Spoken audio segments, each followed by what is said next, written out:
All right, so let's go ahead and do our Snowflake Rosette. I'm sure my glue gun is hot, but I have to show you something that I learned like a month ago, so that I think the world needs to know, that I haven't done my video yet, so you can trump me on that. All right, I like it.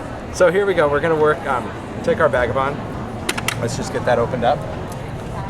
We got our platform. We're gonna need our platform and our solo shim for that because of course we're going to be working with a decorative strip die. So the Snowflake Rosette, this is basically new die. There's two of them, just like the original Rosettes. This inspiration of course was a trip I took and I actually saw these in a restaurant. Not this exact thing, but actually saw these really horrible decorations really hanging in a Mexican restaurant. They were like a gold and green and red big mylar things hanging up.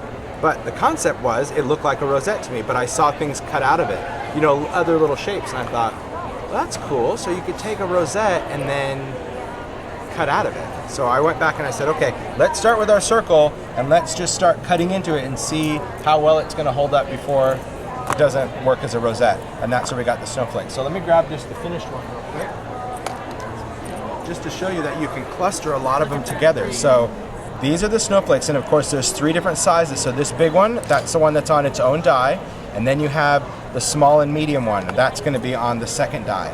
So what's also nice about this from a Christmas perspective is that you can cut these and of course stack the three together to make a nice little tree.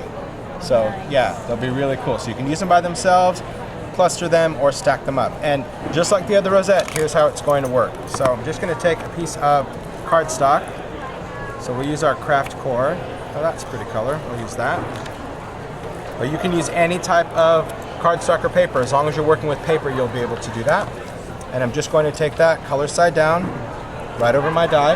I'm going to put it between two cutting pads. It is important that you either work with decorative strip cutting pads or you can just work with the extended cutting pads as long as they're long enough to go through your die. And then we're going to put it on our platform. Now, a couple of things that people ask about when it comes to cutting pads. I do like cutting pads and I like the fact that these fit this die, but they're kind of frustrating because they actually make this same cutting pad the width of my platform. And the reason I like those better is because these, they just fit the die. And sometimes when they start going through your machine, you know exactly what I'm saying, they start to like do that, and if they slide off your die, it's not gonna cut. I'm good, how are you? I'm just like, I totally know you and that's freaking me out. Yeah. How's it going? Great. So I'm gonna run this through. So I just kind of hold the base because I can feel it already wanting to slide. But if you hold it, it's okay, and then just let it go through. So I'll take this out, and I'm going to just take this off of the die.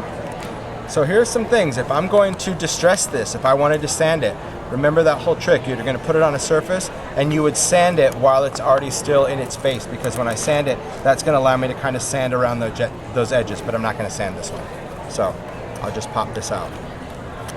And it has a lot of zigzags, a lot of little cuts, so you just kind of have to work it out of the paper. Don't get all crazy on it. All right, it's cool, kind of makes a little crown too. And there's our snowflake center. Now I'm gonna grab my die pick because it also has some little cutout pieces. So I'm just gonna go in and just pop those out. You can do this before or after you assemble it. I just think it's easier when they're all in a line. So I'm just gonna go with that. A couple things to know about a die pick, especially if you have a craft pick. If you're gonna use it for that, you can actually use a craft pick or a die pick, but the reason I have actually both tools is the die pick is designed out of tempered steel. So if you're using things like grunge board or chipboard in one of the steel rule dies, this is designed for this kind of motion, a digging or picking motion. If you use just a regular craft pick, it's going to bend that metal. So that's why it's totally different metals when you're working with it. Yeah, if you've tried using it with another pick, you know what I'm talking about. All right, so some tricks to the rosette.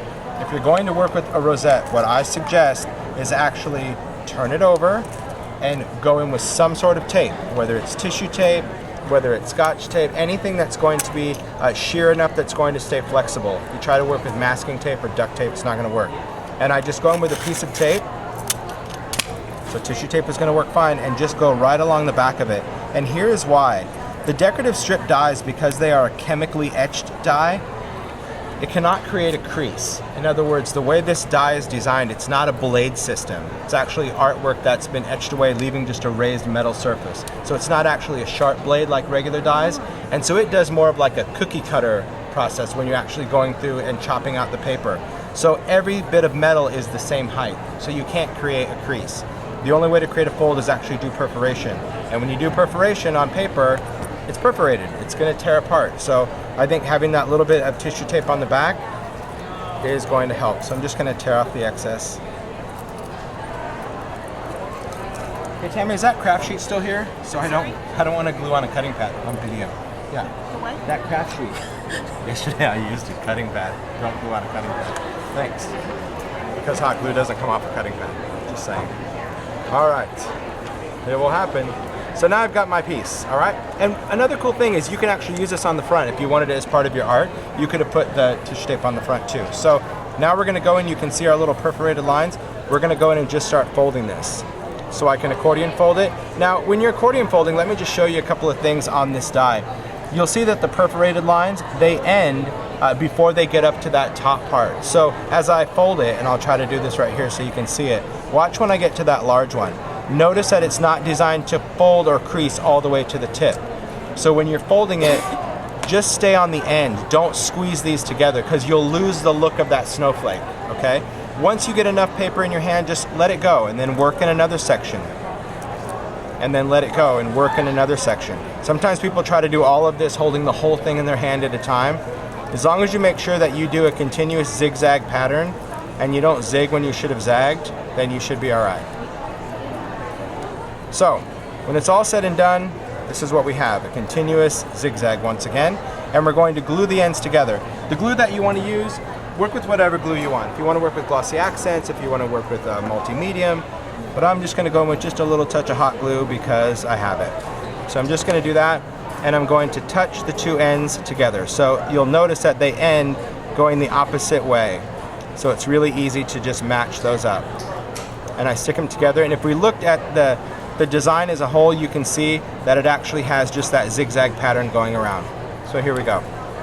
When I go to make my rosette, I'm going to put this point side down on my craft sheet. And all you want to do is just gather around the top of it. I'll kind of move this down so you can see. When I gather around the top, I just take my fingers and you're going to group this together. If you grab it at the bottom, it'll tend to like bunch up at you. So sometimes when people go, well, you know what, Tim, I struggle with that. Okay, just go around first and maybe kind of tighten up those little perfs a little bit. Because sometimes it just goes together brilliantly, and sometimes like on this one it's going to give you some grief, but once you get it, you'll see that everything just kind of wants to spread itself out. So here's what I'm going to do. When I'm ready to do my rosette, I'm going to go in with hot glue. I think this is so much easier. Working on a craft sheet, you're just going to go in and you're just going to put a blob of hot glue. Put that over your blob of hot glue. Go in, gather around the sides, and then you can cinch it all together right in that little hot glue. And that's it. This is much easier than using like a liquid glue or a glue dot or something like that, because that hot glue, you'll see that it kind of bubbles up in the center. So not only does it glue it from the base, but it kind of comes up on the inside and glues everything together.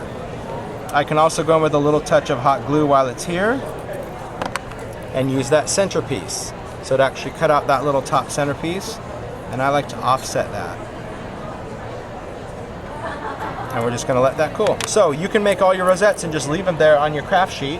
And when the glue dries or it cools and you're ready to use it, it's basically just peel. There we go. You get the glue string. If you're a messy hot gluer like I am and you don't like glue strings, take your heat tool, wave over them, and they just disappear. They vanish. Yeah. So now I'm just going to pop this off. And there we go. There's our rosette. And you can see in the back, there's our glue. But look, if that was on the front, it's really nice how that tissue tape would add a decorative element too. So if you can make these, maybe you're going to do ornaments, cut two of them, of course, and you can glue them back to back too if you want the nice pretty paper on both sides. It's fun. It's a cool rosette. Of course, pushing the envelope, always. Always, always, always. Yeah, so it's cool.